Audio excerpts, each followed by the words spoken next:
The red-hot Knicks will look to make it 9 straight wins on Sunday when they battle the Celtics in Beantown and look for their second win over the Seas in less than a week. Joining me to talk some Knickerbocker basketball is one of the hosts of the Knick of Time Show from Flatbush, Brooklyn, Jay Ellis. Jay, how you doing, man?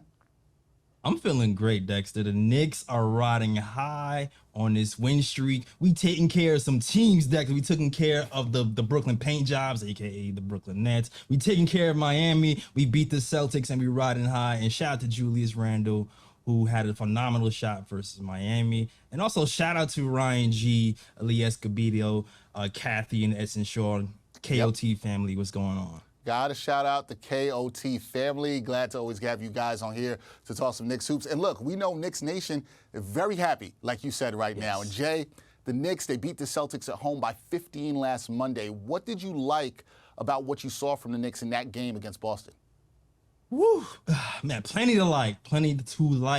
First and foremost, the Knicks defense. The Celtics are the third best offensive team in the entire league, and they are the second best three-point shooting team in the entire league. And the Knicks were able to hold them to under 100 points and also hold them to 15 points in the first quarter, largely sticking to the defensive principles. And you know what? The Celtics did have a couple of open threes, but it didn't matter because the Knicks still stuck to their principles. They didn't hang their head, and they kept the intensity defensively going throughout the entire game. And shout out to Quentin Grimes as well, who doesn't really get his just due because he doesn't score, but he held Tatum in check. Him, Josh Hart, and the Knicks team held Tatum to 14 points and frustrated him to the point where he got a tech and exited the game early. So the Knicks defense was the first thing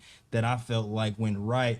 Second of all, the bench scoring. Knicks outscored the Celtics bench 44-29. Emmanuel Quickly scored 23 points that game, and he's really turned it around. For me, ever since the game RJ Barrett went down and Tiz went to that 9-man rotation, he really started to seize the opportunity and take advantage of his role. You know, Quickly has been scoring 39% from three since that RJ injury, and the three-point shooting has gone up. Also, Josh Hart has the highest plus minus since the All-Star break, plus 71. The spirit of John Starks lives within him. His defense has been great. His addition to the bench has been great. And the bench has actually been a net positive since Josh Hart has been here instead of a negative. Yeah, absolutely. All great keys for that win against the Celtics last Monday. Now, RJ Barrett, wanted to talk to you about him,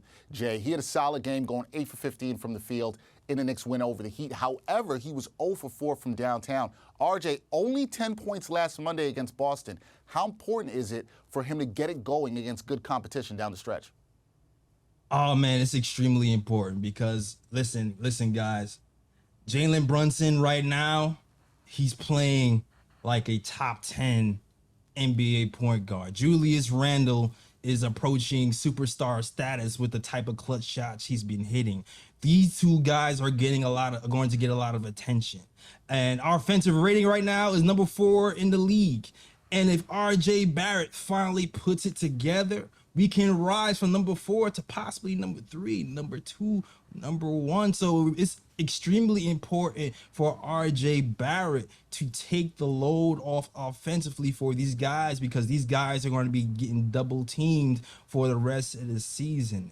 And not only that, for the big picture, if RJ Barrett really reaches his full potential, then we really have a big 3 here grown in-house. Guys that we drafted, guys that we have developed. And when it comes time to this season and beyond, we don't have to look outside of our organization.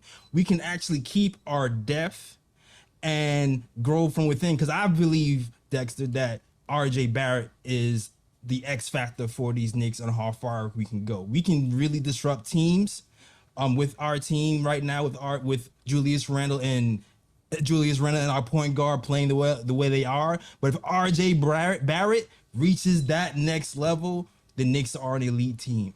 That's what a lot of Knicks fans are waiting to see. Can he reach that next level? All right, Jay, really quickly, what are the keys to the Knicks getting their second win over the Celtics in 6 days and winning the season series with Boston?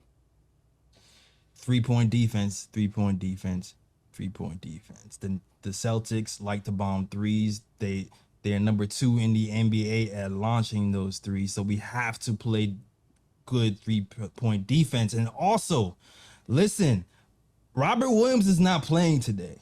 You know, Al Horford is going to be playing today. And realistically, the Celtics have played better with Horford at the center over Robert Williams. Plus 13 when Horford is playing, negative 16 when Robert Williams is playing. So we're going to have to guard that 3-point line with even more vigor today than we did in the last win. Also, Julius Randle has to continue to hit threes at a high clip.